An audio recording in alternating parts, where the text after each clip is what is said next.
First of all, I'm glad to get the opportunity to talk on this very important bill. An extension of time for 2 or more years for developments that may not have been completed and where the coronavirus caused buildings to be held up. Certainly we have to ensure that there's 2 years of an extension at least.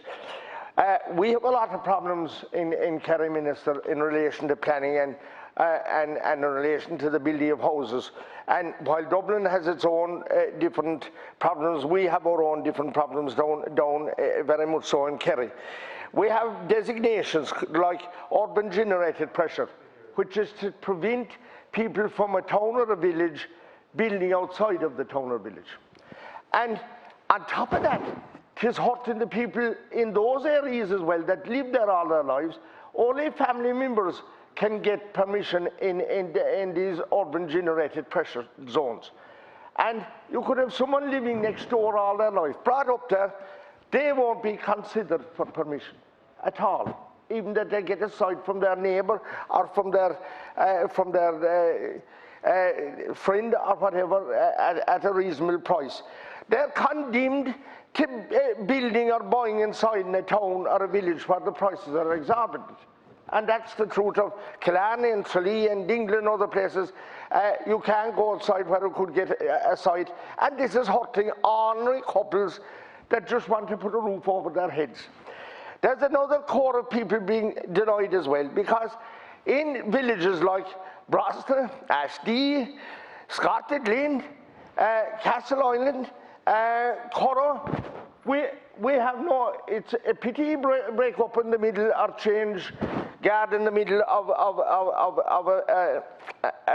one's presentation. You have many villages and towns don't have a sewerage scheme. Yet the regulator is saying you can't build one-off houses out in the country, you must build inside in the town. And in places like Beaufort with no sewerage plant, you places like Curra, as I said, and all those villages can't expand, they can't develop because they don't even have a sewerage scheme.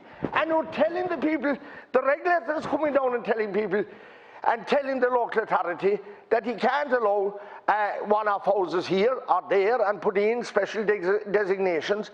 That's very unfair and hard on people because they have no options. And he must realise that. Maybe you don't know it because you're a Dublin deputy or whatever, and that's fine, but you don't understand what's happening down in Kerry, and the regulator comes down after the wise councillors, even in the Killaren municipal area. They zoned some 2 or 3 acres for Mick O'Connell, the most famous footballer of all time. They granted him zoning for to build 3 houses. The regulator came down, he sent down a message, he doesn't even know where Village Island is, and he stopped him of building, of zoning the land that the councillors voted for. That's very, very wrong. I say to you, zone plenty land or don't zone any land. Let every planning application stand in its own 2 feet. Deputy